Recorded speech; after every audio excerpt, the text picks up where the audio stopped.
रात के 12:50 हो चुके हैं। आज मैं अपना सेकंड वीडियो रिकॉर्ड कर रहा हूँ। आज का जो वीडियो रिकॉर्ड आज का जो आज का जो टॉपिक है वो है how to prepare mini project presentation, और ये टॉपिक बहुत ही ज़्यादा इम्पॉर्टेंट है।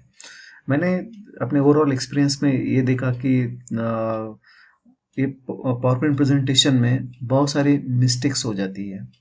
फॉर एग्जांपल, बच्चे ज़्यादातर क्या करते हैं कि सारा का सारा डॉक्यूमेंटेशन कॉपी पेस्ट कर देते हैं, ठीक है, स्लाइड्स में। सेकंड ये भी केस होती है कि सारे के सारे स्क्रीनशॉट डाल दिए जाते हैं और इसमें कोई प्रॉब्लम स्टेटमेंट नहीं होता, कोई हाइपोथेसिस नहीं होता, ठीक है। तो ये सारी चीज़ें आज हम एक एक करके देखेंगे। तो आई होप मेरे स्क्रीन पर आप देख रहे होंगे कि आज का टॉपिक, ठीक है। तो first and most important thing is that आपकी फर्स्ट स्लाइड पे ही आपका पूरा एक इम्प्रेशन हो जाता है, ठीक है। तो स्टार्टिंग में आपको यहाँ पे लिखना है, आपका यूनिवर्सिटी नेम लिखना है, ठीक है, यहाँ पे आ जाएगा। सेकंड, आपका इंस्टीट्यूट का नाम यहाँ पे आ जाएगा, ठीक है। और यहाँ आपको थोड़ा बोल्ड केस में आपको लिखना है आपका प्रोजेक्ट का टाइटल, ठीक है। फॉर एग्जांपल, मैंने एक सैम्पल प्रोजेक्ट भी बनाया है, और ये जो प्रोजेक्ट है ये पूरा PHP में और बूटस्ट्रैप में डेवलप किया है, ठीक है। तो इसका नाम है डिजिटल क्लास, और इसका मैंने टैगलाइन यहाँ पे लिखी है, it is a learning management system, ठीक है। यहाँ आपको राइट साइड में आपके मेंटोर का नाम यहाँ पे लिखना है, ठीक है। और लेफ्ट साइड में आप टीम मेंबर्स, अगर आप सिंगल पर्सन है तो आपका नाम यहाँ पे आएगा। अगर आप टीम में काम कर रहे हो तो यहाँ पे 2-4 जितने भी मेंबर्स है वो सारे के सारे मेंबर्स इस साइड में आ जाएंगे, ठीक है। अब जो नेक्स्ट पॉइंट आता है वो आती है हमारी आउटलाइन। आउटलाइन में फर्स्ट पॉइंट आता है हमारा इंट्रोडक्शन, जो हमें 2 to 3 लाइंस में हमें एक बेसिक कॉन्सेप्ट देना है, ठीक है, 2 to 3 लाइंस में।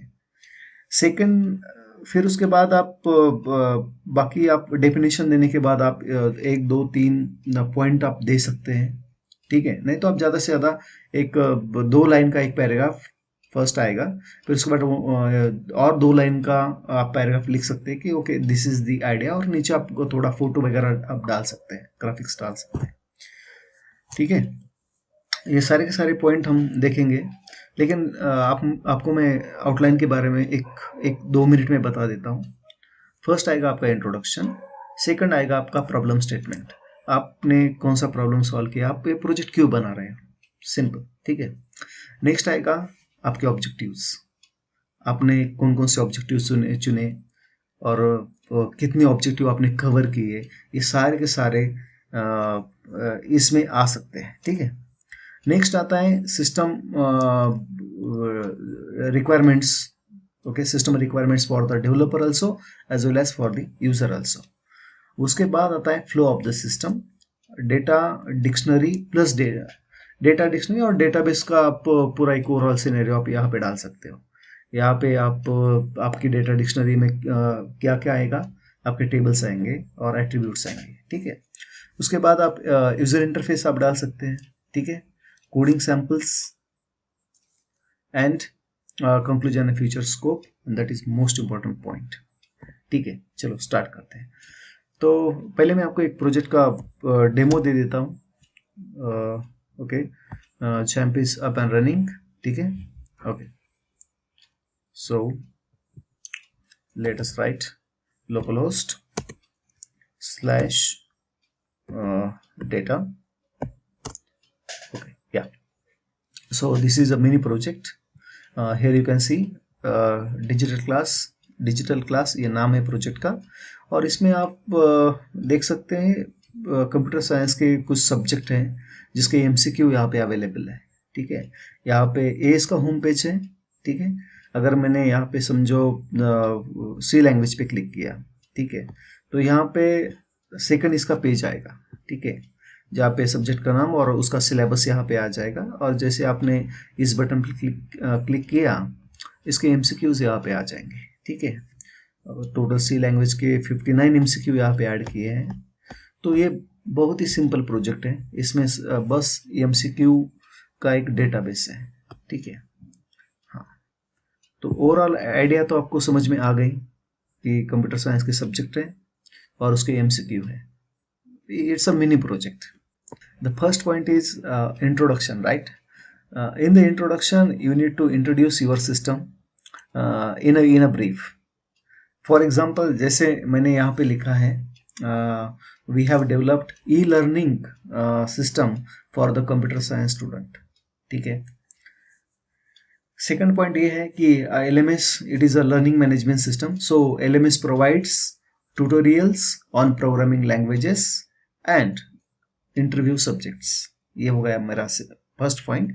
सेकंड पॉइंट ये भी आएगा कि we have also added video player for the live lecture, right. ये भी आएगा. थर्ड, आप ये भी पॉइंट लिख सकते हैं कि दिस प्रोजेक्ट है ना, this project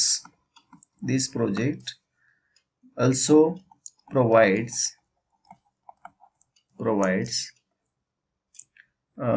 exam, right? exam module.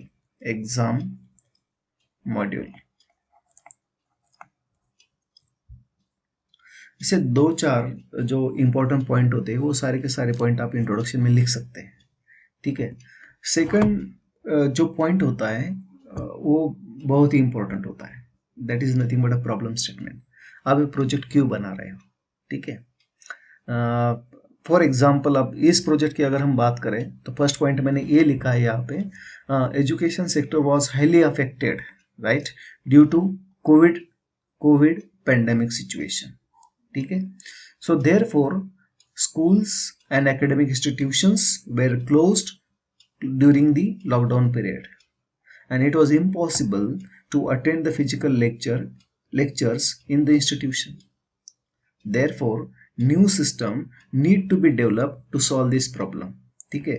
सो ये सारी सिचुएशन को देखते हुए हमने ये सिस्टम बनाई है.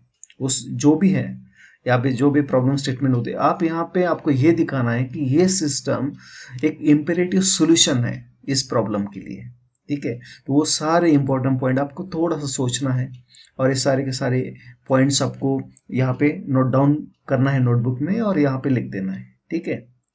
प्रॉब्लम स्टेटमेंट हो गया. अब नेक्स्ट आता है ऑब्जेक्टिव. ठीक है. आपका इंट्रोडक्शन हो गया, आपका प्रॉब्लम स्टेटमेंट हो गया. अब बारी आती है ऑब्जेक्टिव्स की. ऑब्जेक्टिव्स में आपको ये लिखना है कि इतने सारे प्रॉब्लम्स मैंने स्टडी करने के बाद मैंने कुछ इसके ऑब्जेक्टिव्स डिराइव किए हैं. ठीक है. अब यहाँ पे देखिए फर्स्ट ऑब्जेक्टिव है develop LMS system for computer science students, develop the entire system using open source programming language. ठीक है. इसका मतलब हुआ कि we are developing our system by using open source languages like PHP and HTML, CSS, JavaScript, Bootstrap. All these are the open source stack. ठीक है. ये सारे पॉइंट इसमें आ जाएंगे. थर्ड वाला पॉइंट है कि इसका एक फीचर्स है कि इसको रिस्पॉन्सिव बनाया है. वो सारे आप ऑब्जेक्टिव में डाल देना कि हमारी सिस्टम एक रिस्पॉन्सिव सिस्टम रहेगी जिसका लेआउट आपको मोबाइल में अलग दिखेगा, टैब में अलग दिखेगा और डेस्कटॉप में अलग दिखेगा.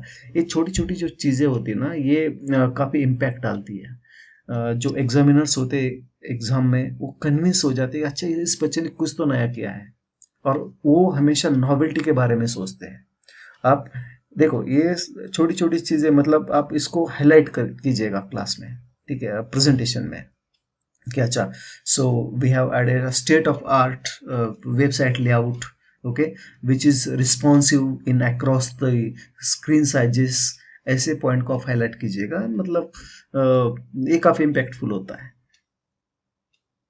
ठीक है. अब नेक्स्ट आता है सिस्टम रिक्वायरमेंट्स. सिस्टम रिक्वायरमेंट्स में दो टाइप के रिक्वायरमेंट होते हैं. एक होता है डेवलपर रिक्वायरमेंट और दूसरा होता है यूजर रिक्वायरमेंट.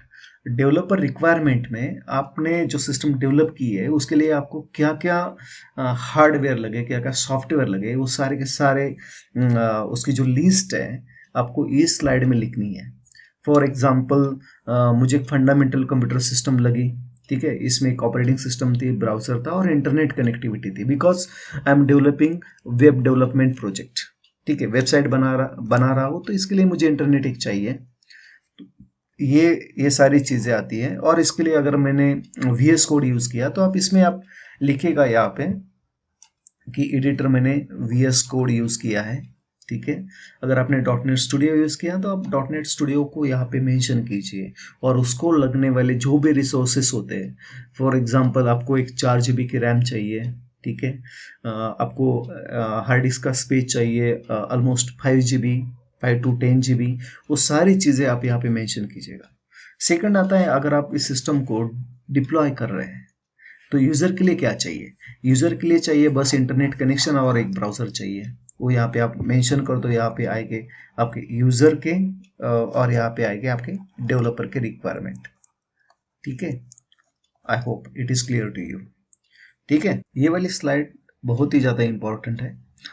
इसमें हमें एक डेटाबेस आर्किटेक्चर के बारे में पता चलता है कि आपने कौन सा डेटाबेस यूज़ किया है, आपके पास कौन कौन से टेबल्स है, कौन कौन से एट्रीब्यूट्स है, वो सारी की सारी इंफॉर्मेशन इसमें इस स्लाइड में आती है। यहाँ आपको मेंशन करना होता है कि आपके डेटाबेस का नाम क्या है, ठीक है। तो फॉर एग्जांपल मैंने लिया है LMSDB, आपके टेबल का नाम, ठीक है। फॉर एग्जांपल एक टेबल स्टूडेंट टेबल है, ठीक है, स्टूडेंट इंफॉर्मेशन टेबल। इस टेबल में स्टूडेंट का नाम आएगा और इसका डेटा टाइप आएगा var 30। तो 30 ये साइज आ जाएगी। साइज आप यहाँ पे 30, 50 कुछ भी दे सकते हैं। It is the data dictionary, ठीक है। PRN नंबर, ईमेल, पासवर्ड, ठीक है। और यहाँ उसके डेटा टाइप्स हमें मेंशन करने हैं। और आपके पास अगर समझो कि 4-5 टेबल्स हैं, वो सारे टेबल्स आप यहाँ पे एक बड़ा टेबल बना के आप उसमें सारे के सारे attributes, name of the table and data type एक ही टेबल में आप पूरा बना सकते हैं। नहीं तो आप ऐसे स्मॉल टेबल्स आपको एडजस्ट करना पड़ेगा। एक टेबल हो गया, दूसरा हो सकता है यहाँ पे टीचर टेबल हो गया, वो सारे के सारे एट्रीब्यूट्स, उसके डेटा टाइप्स हमें मेंशन करनी ही है, ठीक है। ये स्लाइड हमारी क्लियर हो गई। इसमें एक और एक पॉइंट हमने मिस कर दिया, ये था फ्लो ऑफ द सिस्टम। और फॉर एग्जांपल इसमें आप डायग्राम भी इंक्लूड कर सकते हैं। अगर आपने सॉफ्टवेयर इंजीनियरिंग अगर आपने पढ़ा है तो आपको पता है कि DFD एक होता है, डेटा फ्लो डायग्राम होता है, क्लास डायग्राम होता है, एक्टिविटी डायग्राम होता है, यूज केस डायग्राम होता है, ठीक है। अगर आपका प्रोजेक्ट मेजर प्रोजेक्ट है तो सारी की सारी चीज़ें मैंडेटरी है कि आप इसको, उस ग्राफिक्स को, उस फिगर्स को आप स्लाइड में इंक्लूड करें, ठीक है। मिनी प्रोजेक्ट है तो आप DFD लेवल 0 अगर आपको नहीं पता है तो आप कम से कम आप एक फ्लो चार्ट बना सकते हैं आपके सिस्टम में, ठीक है। फॉर एग्जांपल एक ऐसे एक रॉ फ्लो चार्ट बनाते हैं कि यूज़र है और इसने क्या किया, इसने लॉगिन किया, इसने यहाँ पे लॉगिन किया। लॉगिन करने के बाद क्या ओपन होगा, लॉगिन करने के बाद एक डैशबोर्ड ओपन होगा, ठीक है। एक डैशबोर्ड ओपन होगा। डैशबोर्ड ओपन होने के बाद वो चूज करेगा, फॉर एग्जांपल इसने अगर लर्निंग वाला सेक्शन लिया है तो यहाँ पे वो कंटेंट यहाँ पे ओपन हो जाएगा, ठीक है। कंटेंट आप ऐसे फ्लो चार्ट आप इसमें बना सकते हैं, ठीक है। हाँ, अभी जो नेक्स्ट पॉइंट है इसमें आती है प्रपोज डिजाइन। हाँ, तो जैसे मैंने आपको अपने प्रोजेक्ट का डेमो दिया था, इसके 1-2 स्क्रीनशॉट हमें लेने हैं, ठीक है। स्क्रीनशॉट प्रिंट स्क्रीन बटन आप यूज़ कर सकते हैं, फॉर एग्जांपल, ओके। और या ये कॉपी करना है और इसको स्लाइड में जाके पेस्ट कर देना है, ठीक है।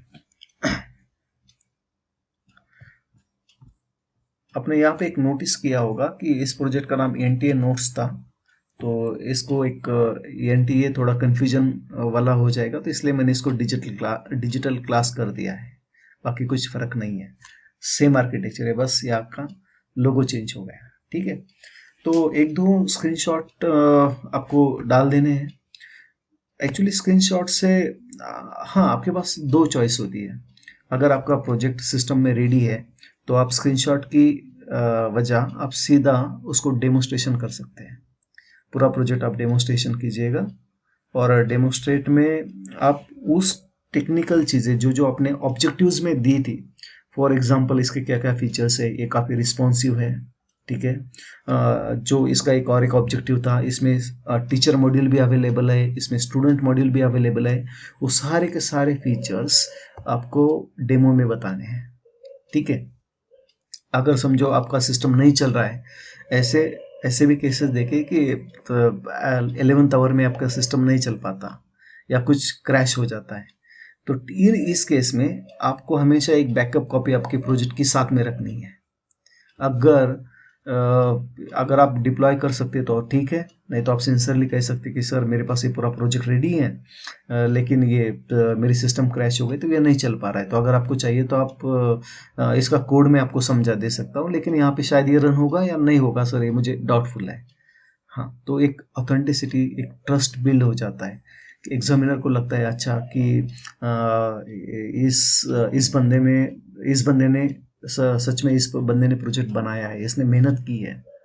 अगर इस प्रोजेक्ट में कुछ ऐसी बातें हो जो नॉवेल्टी हो, वो आपको एक स्टैंड आउट कर देती है कि सारे प्रेजेंटेशन एक तरफ और आपने जो नॉवेल्टी, जो भी इनोवेशन है, उसके ऊपर आपको थोड़ा सा ज़्यादा जोर देना है, उसको मेंशन कर देना है, ठीक है।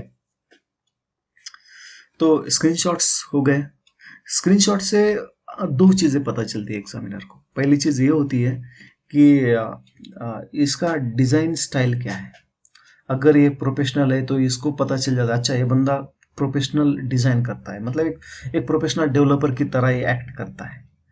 अगर समझो आपने पूरा रेड कलर यूज़ किया, उसमें ग्रीन कलर के फॉन्ट डाल दिए, कुछ ऐसा वैसा जिसमें कोई अलाइनमेंट नहीं है, कोई डिज़ाइन वगैरह नहीं है, तो एक एक इम्प्रेशन जो होता है ना, इम्प्रेशन बन जाता है, अच्छा इस बच्चे ने कुछ ऐसे ही लेक्चर्स किए होंगे, ऐसे ही प्रोजेक्ट बनाया होगा। ये चीज़ों को आपको ध्यान में रखना है कि आपका प्रोजेक्ट नीट एंड क्लीन होना चाहिए और आपका प्रोजेक्ट एक इम्प्रेसिव होना चाहिए, ठीक है। तो हाँ, लास्ट पॉइंट जो आता है इसमें सैंपल कोड। देखो, इसमें ज़रूरी नहीं है कि आप अपना पूरा का पूरा सोर्स कोड आप इसमें यहाँ पे आप डालें, ठीक है, और डालना भी नहीं चाहिए। इसका रीज़न ये है कि समझो आप कुछ कॉन्फिडेंशियल प्रोजेक्ट पे काम कर रहे हैं, जो आपने अभी फॉर एग्जांपल एक आप लाइव प्रोजेक्ट पे कर रहे हैं या इंटर्नशिप कर रहे हैं, तो कोई भी कंपनी नहीं चाहती कि आप उनकी जो सोर्स कोड है आप लीक करें या किसी और लोगों को दिखाएं, ठीक है। It is a part of IPR। आपको एक सैंपल कोड देना है, नहीं तो आप एक सूडो एल्गोरिथम आप दे सकते हैं।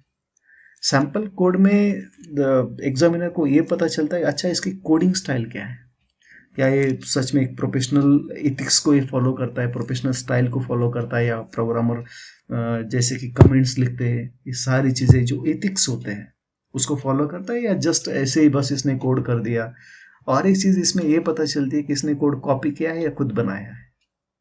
थोड़ा लॉजिक होता है, अगर कोई एग्जामिनर अगर वो भी डेवलपर हो तो उसको तुरंत पता चल जाए अच्छा ये कोड तो इसने नेट से उठाया है, तो यही आपका इंप्रेशन डाउन हो जाता है, ठीक है।